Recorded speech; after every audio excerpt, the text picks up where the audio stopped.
In the year 2477, the multiverse is dying. Not with a bang, but with a slow, agonizing whimper. The once vibrant tapestry of infinite realities, born from quantum fluctuations and divergent choices, is unraveling.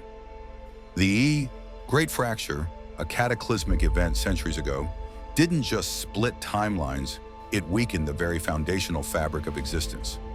Now entire realities wink out of existence, leaving behind temporal scars and existential voids.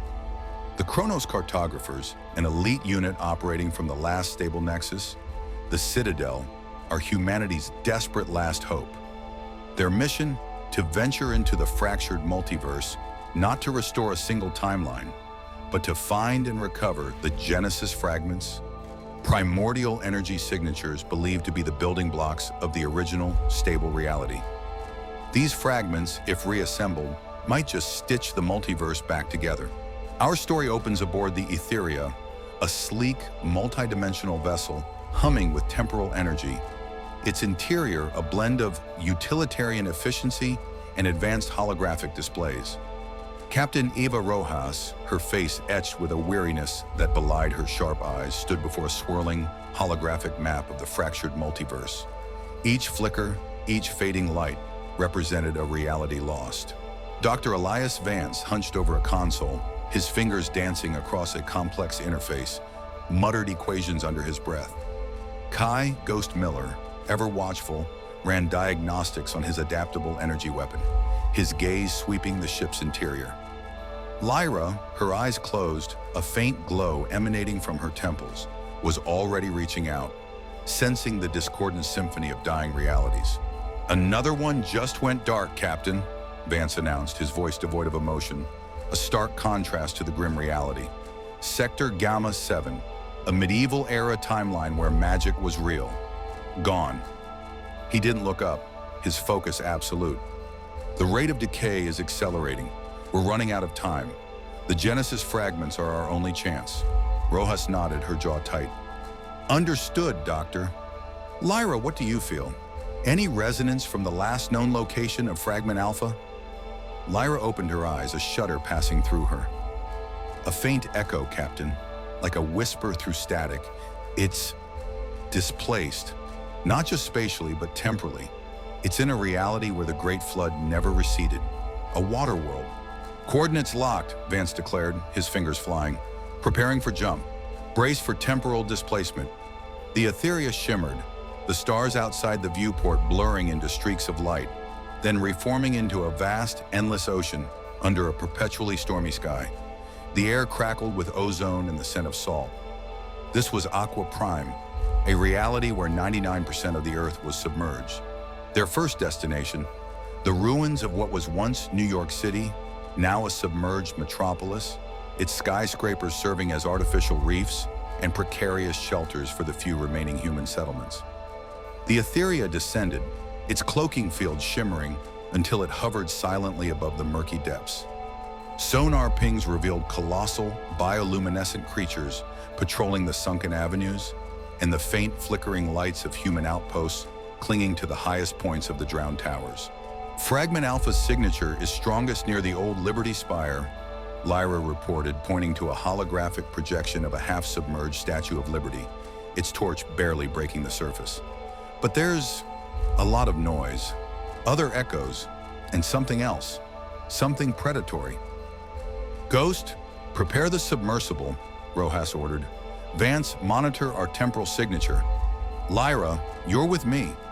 We need to be quick and silent. We don't want to attract any unwanted attention from this reality's residents." Ghost, a man of few words, gave a curt nod, already moving towards the submersible bay. His multi-tool energy weapon, a marvel of adaptable technology, hummed softly as he checked its settings. Inside the compact submersible, the atmosphere was tense. Rojas, her hand on the controls, navigated through the submerged canyons of glass and steel. Schools of iridescent fish darted past the viewport, oblivious to the existential crisis unfolding above and below them. Lyra, her eyes closed, focused on the fragment's echo.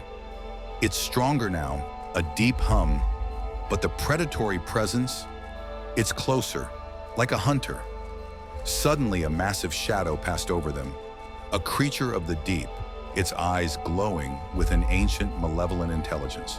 Its form vaguely serpentine, but with multiple razor-sharp fins. It was a Leviathan, a mutated apex predator of Aqua Prime. "Contact!" Rojas barked, swerving the submersible. "Ghost, defensive measures!" Ghost, strapped into his seat, aimed his weapon. A beam of concentrated sonic energy erupted, momentarily disorienting the Leviathan, giving Rojas a window to escape. "That won't hold it for long, Captain," he warned. "These things are tenacious." They reached the base of the Liberty Spire, a colossal structure encrusted with centuries of marine growth. The fragment's echo pulsed directly beneath it. "There's an access tunnel, partially collapsed," Lyra indicated, "but it's guarded by something else. Not a Leviathan, something intelligent." They deployed from the submersible, donning specialized suits that allowed them to breathe underwater and withstand the immense pressure. The tunnel was dark, claustrophobic, and filled with the eerie silence of the deep. As they navigated the debris, they encountered the Guardians, bioengineered humanoids, remnants of Aqua Prime's ancient civilization, tasked with protecting the fragment. Their eyes glowed with a cold, unwavering light, their movements swift and deadly. Rojas engaged them in close-quarters combat, her training kicking in. Ghost provided cover fire, his energy weapon adapting to stun the Guardians without causing fatal damage. They were not here to conquer, but to retrieve. Lyra, meanwhile, used her empathic abilities to create a momentary psychic shield, disorienting the Guardians, giving her team the crucial advantage they needed. Vance, from the Etheria, provided tactical support, guiding them through the labyrinthine tunnels with real-time scans. They finally reached a hidden chamber where the Genesis Fragment Alpha pulsed with a soft, golden light suspended within a force field. It was a crystalline shard humming with raw, primordial energy. As Vance began the delicate process of disarming the force field from the Etheria, Lyra felt a sudden, overwhelming surge of pain. "It's a trap," she cried. "The fragment, it's a lure. The Guardians weren't protecting it. They were containing it." Just as Vance deactivated the field, the chamber began to flood rapidly and the walls started to crumble. The Leviathan they had encountered earlier, drawn by the surge of energy, breached the chamber, its massive jaws snapping. The Guardians, now free from their containment duty, turned their attention to the team, their glowing eyes filled with a new, desperate fury. They were not just protectors, they were sacrifices, designed to contain the fragment's true power. "We need to get out," Ghost yelled, firing a grappling hook towards a collapsing exit. Rojas grabbed the Genesis fragment, its energy burning cold against her gloved hand. It was heavier, more volatile than they expected. As they made their desperate escape, the chamber imploded, the Leviathan's roar echoing through the depths. They barely made it back to the submersible, the Etheria pulling them up just as the entire section of the spire collapsed. Back on the Etheria, safe but shaken, Vance analyzed the fragment. "It's unstable," he reported, his voice tinged with awe and fear. "It's not just a building block.